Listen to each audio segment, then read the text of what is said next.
Welcome classic rock fans to the much promised Your Questions Answered video. Thank you for those of you sending in requests and questions and statements via obviously my YouTube channel, Facebook, email and lots of other forums besides. Anyway, let's start off with the questions. I have one here from Paul Wheeldon. What's your opinion on the morality of deluxe editions of albums? Are they ways of giving fans extra material, different remixes, or are they just exploiting fans' loyalty by effectively selling them the same old album over and over?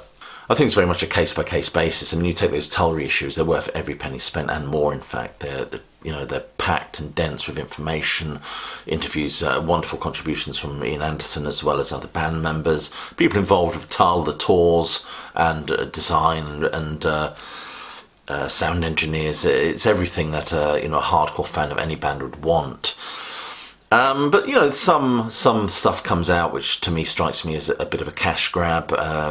For example, I think the Jimi Hendrix 50th anniversary of Electric Ladyland, which I went out and bought, I sort of wish I'd just stuck with my standard CD, really. I don't really feel I was getting that much I really wanted from that. But I suspect they're going to continue reissuing, finding new things to release, simply just to squeeze a bit more cash out of us. I have no idea when I finally pop my clogs how many copies of Pet Sounds and Dark Side of the Moon there'll be on my shelf. I have no idea. I think the way forward really for me is to start seeing the issuing of illicit recordings of the band live. Now I've done a video of this on my Patreon, but I dream of a time when they can eventually take, say, a bootleg of Floyd or Tull recorded in 1973 or 72 and separate all the individual elements somehow from this sonic splurge that was those original bootlegs, and then reissue them officially. Trome Philip Hopeland, I hope I've said your name right. I'm really shit with names.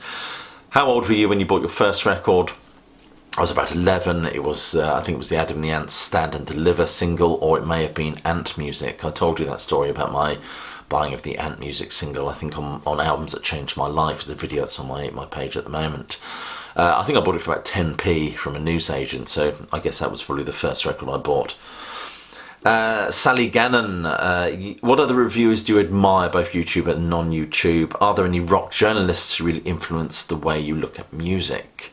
There's certainly a lot of music reviewers now on YouTube. In fact, anyone with an iPhone and an opinion on music can form a YouTube channel. There's so many now that it is very much beholden on you guys to decide, to be more discerning and decide what you choose to spend your time watching. Now, I feel sorry for new YouTubers in this kind of area, because it must be very, very difficult to get yourself established. I think the game has shifted compared to what it was 7 years ago when I started this channel.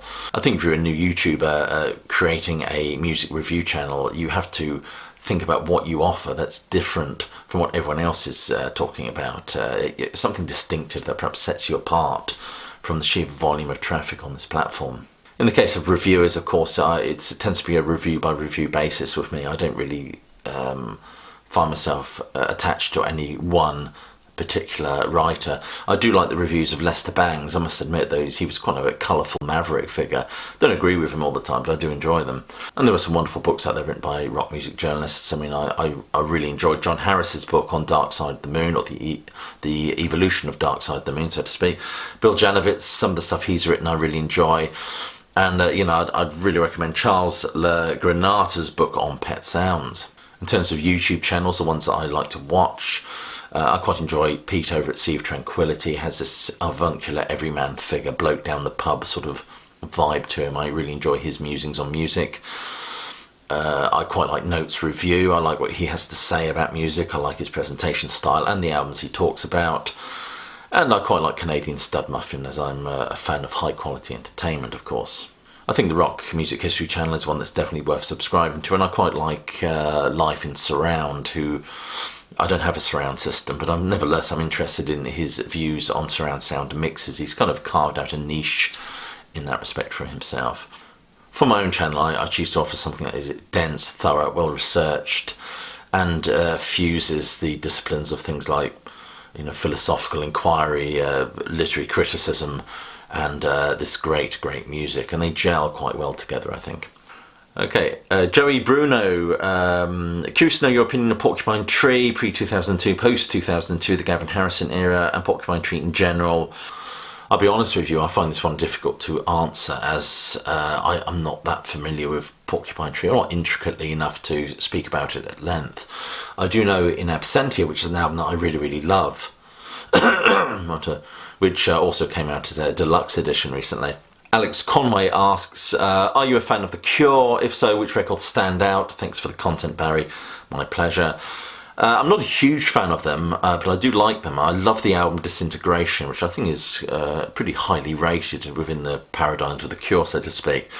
I've got a few of their albums on my MP3 player. It was actually, it was an interesting conversation I had with my wife when she found a file just labelled pornography. I've never seen them live. Must rectify that. I do want to see them live before they finally hang up their boots. Roger Melly, Man on the Telly. In-depth review of Animals, please. Absolutely, of course, it has to be done.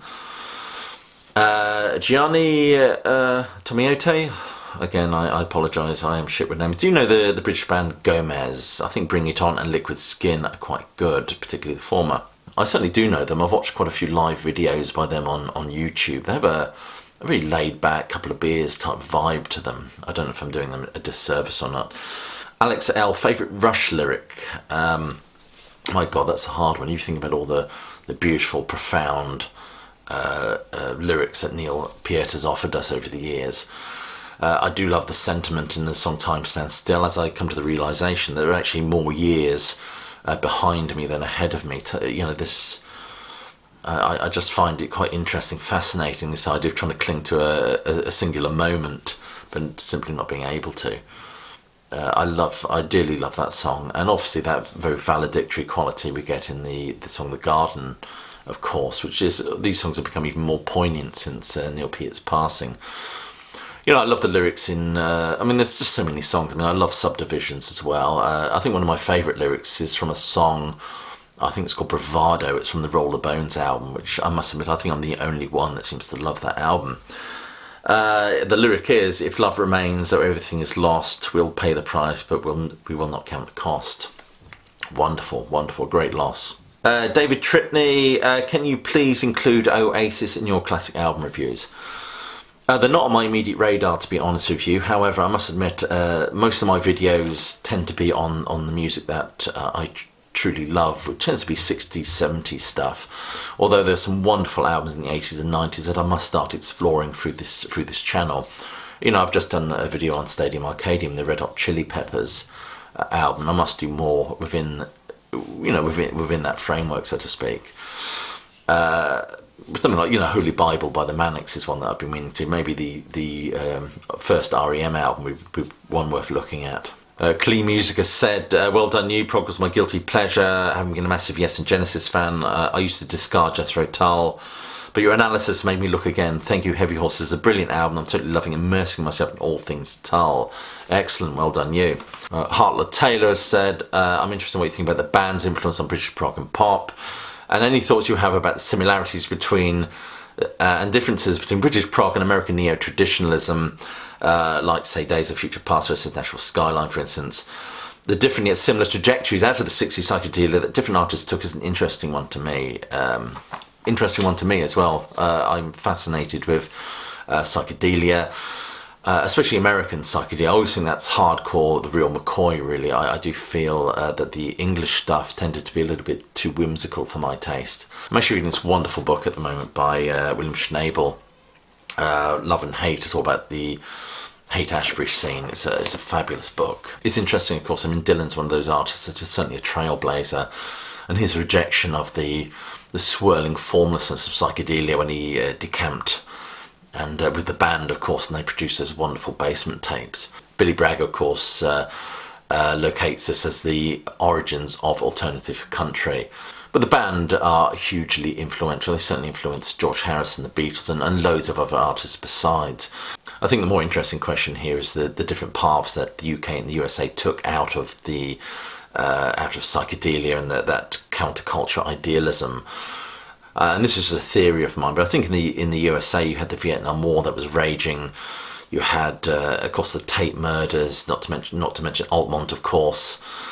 I think there was a violent rejection of this for something that was real and more authentic and rootsy. But with the UK, they're moving away from that whole scene was far more natural. It just progressed from psychedelia to psychedelic pop, the avant-garde, progressive pop to progressive rock, which of course explored, which was heavily influenced by the European romantic classical traditions, of course which much irked, of course, Lester Bangs.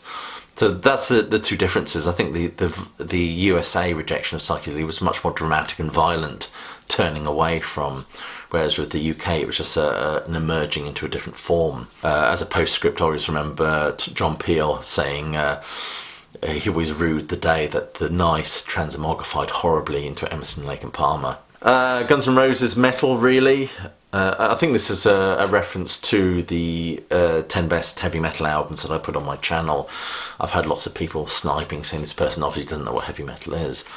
You've got to understand that the paradigms of what heavy metal is has dramatically shifted over the last 20 or 30 years.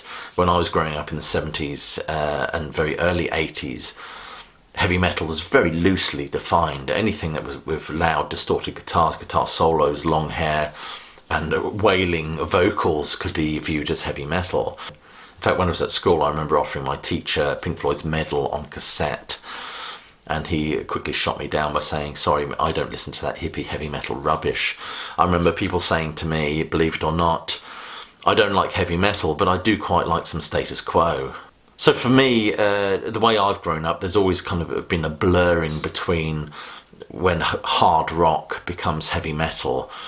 So Guns N' Roses heavy metal? No, not really. I consider them to be a good rock band, hard rock band. But then I don't consider AC/DC to be heavy metal either, and I included them in my list. It's worth mentioning, of course, that I certainly wasn't aware of all these different terms for the different subgenres of metal if we go back about 30, 40 years. In fact, it wasn't until Metallica burst on the scene that the term thrash or thrash metal entered the vernacular.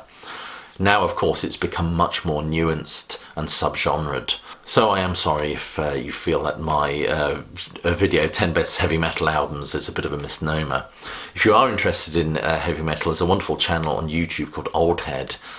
He looks at all the different forms and explorations of that specific type of music. Barcat, I'd like your opinion on the Struts and Greta Van Fleet. I love them both, to be honest with you. Greta Van Fleet, I think, is a terrible name for a band, almost as bad as First Aid Kit. But I love the music. It's certainly influenced by Led Zeppelin. There's a Led Zeppelinish vibe to them. Although I think even Robert Plant has come out recently and said he likes them. In fact, I just have this album at the moment. I've been listening to this one, which is a great record. In terms of the Struts, I don't know if it's just me, but that lead singer really reminds me of Freddie Mercury. I love the sound of that band. I've been watching lots of live stuff of them on YouTube, and I've just pre-ordered their new album, which I hope will come out in the next week or so. Another question, Victor Hawkins, howdy Barry, I'll be back here with a question or two later on today. You do such a grand job, I'm kind of stumped over what I might want to ask. Well, you actually subscribe to my Patreon. You're more than welcome to ask me a question there anytime you want to.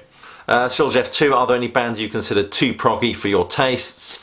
I think no is a simple answer to that. I mean, I listen to some pretty serious stuff. King Crimson, Gentle Giant, all that stuff that many people is just lost to a forest of prog obfuscation. One of my favourite albums by Yes is Tales from Topographic Oceans, which I view as a bit of a Marmite album for Yes fans. It's kind of where the band all went to sea, so to speak, according to some. I think it's an absolute masterpiece, but there you go. Shane Wright, can you quickly walk us through the work you need to do behind the scenes to produce a video? Loads of work goes into producing an album review. I'd love to be a reviewer that could just churn out videos every day. It would certainly make me a lot more money. But to do a classic album review, for example, I have to listen to the album I want to do, make loads of notes as I listen to about impressions, sounds, tones, textures, instruments, anything that stands out.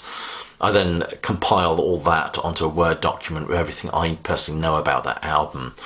And then I start researching that. I look at other reviews, historical reviews, opinions expressed by band members, those involved with the album, and harvest all this stuff. And it's then that the actual creative writing process begins, which involves actually producing a body of work on that specific album. I usually run stuff between 4 and 6 pages, depending on how long the video is going to be. Then after the filming, of course, it comes down to the rather laborious process of editing and uploading. I think when we had lockdown, of course, many of us weren't going to work during that time, and it gave me the opportunity to try and upload at least 2 videos a week, which I was managing. But ordinarily, it's very difficult for me to do anything more than that, more than 1 a week at the moment. As I said, I do envy those reviewers that can just churn them out. Anyway, we have Camille Gryzak. I can't pronounce the name, I do apologise. Have you heard of the Hungarian band Amiga? An absolutely amazing band from the 70s. Yes, I have heard them, but no, I haven't heard a lot. I mean, I'm sure they did. I think they did a wonderful song called "The Girl with Pearls in Her Hair" or something like that, which I really, really enjoy and I've listened to several times. I don't know a lot of their material. Maybe that's something I need to rectify. Michael Dalloway, favourite year for Grateful Dead live recordings. I love that egalitarian approach that the Dead had to their live recordings, viewing it as the property of all them and their audience, and allowing audience members to plug into the desks, of course, meant that there's a prolific number of wonderful recordings out there. Of course, the caveat was that these tapes only circulated for free amongst Grateful Dead fans. That's certainly not happening now, is it? So there was a specific period of Dead live recordings. I do love the Dead live album, of course, which I was hoping we'd get a nice deluxe version of that, but that hasn't happened. But I'm particularly interested in the transition from their earlier concert material from 67 to about 72, 73 to 1974, when that new sound tower, that towering PA sound system was brought into use.